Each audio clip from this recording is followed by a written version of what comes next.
আমাদের বাড়ি থেকে ভার্সিটিতে অনেক দূর, মানে হাইটে যাইতে অনেক সময় চলে যায়, আর হাতে তো আজকে অত বেশি সময় নেই, দেরি হয়ে গেছে।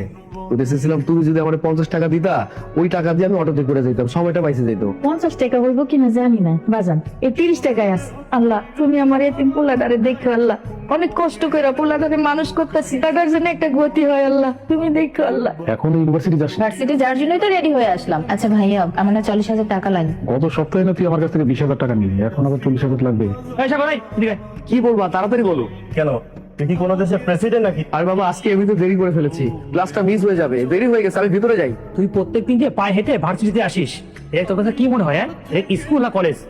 আরে তোর মতন গরিব ছোট লোক যদি এই ভার্সিটিতে পড়ে, আমাদের মান সম্মান থাকে? আমি কথা বাড়াতে চাই না, আমার অনেক দেরি হয়ে গেছে, আমি যাই। এই দাঁড়া দাঁড়া, কোথায় যাচ্ছিস? মানে তুই কি ভাবছিস আমরা মজা করছি? এই তোমরা এখানে কি করছো, আর ওর সাথে এত খারাপ ব্যবহার কেন করছো? আচ্ছা সোনিয়া, দেখো না, এই গরিব ছোট লোক ফকিনীর বাচ্চাকে এখান থেকে যেতে বলতেছি, ওখান থেকে না গেলে আমাদের মান সম্মান থাকে? তুমি বলো। জানো ওকে, ও হচ্ছে আমাদের সেকশনের ক্লাস টপার। প্রাইভেট ইউনিভার্সিটিতে ও পড়তে পারতো না, কিন্তু ও স্কলারশিপ দিয়ে এখানে পড়তে এসেছে। ও কিন্তু খুব ভালো একজন স্টুডেন্ট। সাগর, ওদের সাথে দাঁড়িয়ে কথা বলে সময় নষ্ট করার কোনো প্রয়োজন নেই, আমাদের ক্লাসের তো সময় হয়ে গেছে, চলো। দেখলি, এই ছোট লোকের বাচ্চার জন্য সোনিয়া আমাদের সাথে খারাপ বিহেভ করলো। বাদ দে, চল। আরে কি বাদ দেবো, ওরে ক্যাম্পাস থেকে বের করার ব্যবস্থা করতে হবে।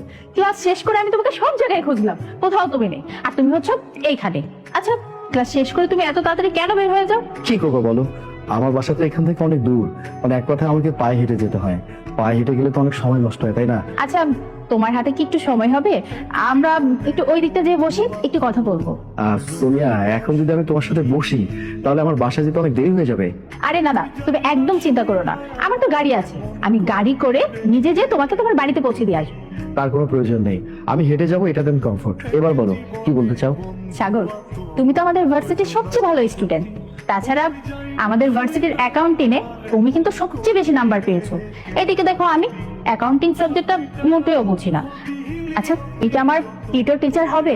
এই যে ধরো, আমি তো অ্যাকাউন্টিং সাবজেক্টটা বুঝি না, তুমি যদি আমাকে পড়াও এই সাবজেক্টটা, তুমি কিছু টাকা পেয়ে যাবে, আর আমিও সাবজেক্টটা ক্লিয়ার হয়ে যাবে। হ্যাঁ, পড়ানো যায়। ও মা, তুমি কাজ কাম করতেছো, একটা সুখবর আছে। কি সুখবর বাজান? আমাকে লগে একটা মাইয়া পড়ালেখা করে, নাম সোনিয়া। মাইয়াটা খুব ভালো, আমি শুনছি অগ নাকি অনেক সম্পত্তি, টাকা পয়সা, ধন সম্পদ, কোনো কিছুর অভাব নাই, কোটি কোটি টাকার মালিক। তো একটা ঝামেলা আছে। কি ঝামেলা বাজান? মাইয়াটা পড়ালেখা একটু দুর্বল। আমার কইলো, আমি তো পড়ালেখা দুর্বল, তুমি একটা কাজ করো, আমার বাড়িতে আইসা আমার পড়াই যাইও, মানে এক কথা টিউশনই করাইও, তোমার বেশি টাকা পয়সা দিব। খুব ভালো হয়েছে, এই টাকা দিয়া তুই আরো ভালো মতো লেখাপড়া করতে পারবি, তোর আর ভার্সিটিতে যাইতে কষ্ট হইব না। তোমাকে তো চিনতে পারলাম না সোনিয়া, কে ও? ভাইয়া, ও হচ্ছে সাগর, আমরা একই ভার্সিটিতে পড়ি। তুমি তো জানো অ্যাকাউন্টিং আমি মোটেও বুঝি না, তাই আমি সাগরকে বলেছি পরীক্ষার আগ পর্যন্ত আমাকে যেন সে পড়ায়। তো সাগর, মানে তোমার বাবা করে? আমার বাবা তো নেই, মারা গেছে অনেক আগেই। আপন বলতে শুধু মা আর আমি, আমরা থাকি ওই ফুলতলা বস্তিতে। আমার মা মানুষের বাসায় কাজ করে। এত কথা বাদ দাও তো, আমি ওকে নিয়ে রুমে যাচ্ছি। না না, ঠিক আছে, রুমে যাওয়ার কিছু নেই, তোমরা বরং এখানে বসে পড়াশোনা করো। কি ব্যাপার ভাইয়া? এগুলো কি হচ্ছে সোনিয়া? একটা বস্তির ছেলেকে ধরে নিয়ে এসে বলতেছি ওর কাছে প্রাইভেট পড়ে, আমাদের স্ট্যাটাসের সাথে কি ওর স্ট্যাটাস যায় বল তুই? ও হচ্ছে আমাদের ভার্সিটির টপার, ও সর্বোচ্চ নাম্বার আমাদের ভার্সিটিতে, ওর নাম্বার বেস্ট অ্যাকাউন্টিং এ। ভাই তুমি এত চিন্তা করো না তো, ওর পজিশন যেখানে আছে দেখবে সেখানেই থাকবে। মা, আজকে আমার পরীক্ষার রেজাল্ট দিব, তুমি আমার জন্য দোয়া করে। আর ভাইজান, তোর জন্য দোয়া করুম না কার জন্য দোয়া করুম কো? আচ্ছা ভাইজান, যা, আল্লাহর নাম নিয়ে যা ভাইজান। Thank you. জানো, তোমার জন্য আমি পাশ করেছি, আর অ্যাকাউন্টিং এ সবচেয়ে ভালো নাম্বার পেয়েছি, আমি অনেক খুশি। বলো তো তুমি আমার কাছে কি চাও? আজকে তুমি আমার কাছে যা চাইবে আমি তোমাকে সব কিছু দিব। এখন তুমি বলো, তুমি আমার কাছে কি চাও? আমি তোমার কাছে যেটা চাইবো সেটা দিবে? অবশ্যই দিব, তুমি বলোই না কি চাও। দেখলি, এই গরিব ছোট লোকটা কত বড় সাহস, আমাদের সামনে বিষয়টা শেয়ার করলো না। মানে আমি আমি আমি তোমাকে অনেক বেশি ভালোবাসি, সত্যি করে বলছি, বিশ্বাস করো, আমার কথাটা শোনো। হ্যাঁ, আমি মানছি যে আমি গরিব, আর তুমি বড় লোকের মেয়ে, মানে তোমার টাকা পয়সা, ধন সম্পত্তি, কোনো কিছুর অভাব নেই, আর আমি তো একটা বস্তিতে থাকি।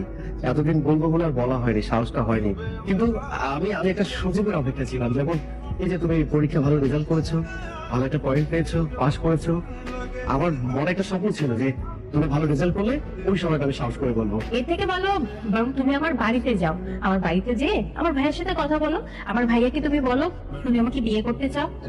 তার মানে তুমি তুমি আমাকে বিয়ে করতে চাও, মানে এই বিয়েতে তুমি রাজি আছো? সেটা না হয় বিকালেই জানতে পার। আজকে সাগর আমাদের বাড়িতে একটা দরকারে আসছে। সাগর আমাকে বলেছে সে নাকি আমাকে অনেক ভালোবাসে, সে আমাকে প্রপোজ করেছে, সে নাকি আমাকে বিয়ে করতে চায়। আর এই আমাদের বিয়ের কথা বলতেই না তোমার কাছে আজকে আসছে। অসম্ভব! একটা বস্তির ছেলেকে তুমি বিয়ে করতে চাও? আরে ভাইয়া, তোমাকে কে বলেছে ওর মতো একটা বস্তির ছেলেকে আমি বিয়ে করব? বলে কেন কেন তুমি এই ছেলেটাকে এই বাড়িতে নিয়ে আসছো? ওকে তো এই বাড়িতে নিয়ে আসছি ওর লেভেলটা বোঝানোর জন্য। সোনিয়া, তুমি এটা কেমন কথা বললে? তোর মতো একটা নোংরা বস্তির ছেলেকে আমি বিয়ে করবো? কি ভেবেছিস আমাকে ফাঁসিয়ে বিয়ে করে এই যে আমার সমস্ত সম্পত্তি আমার বাড়ির মালিক হবি? না না না সোনিয়া, তুমি আমাকে ভুল ভাবছো। তোদের মতো বস্তির ছোট লোক ছেলেদেরকে না আমি খুব ভালো করে চিনি। তোকে নিয়ে যেদিন আমি এই বাড়িতে আসি তখন আমার ভাইয়া আমাকে বলেছিল তোর মতো ছোট লোকদের যেন আমি আমার মাথায় নাড়াই।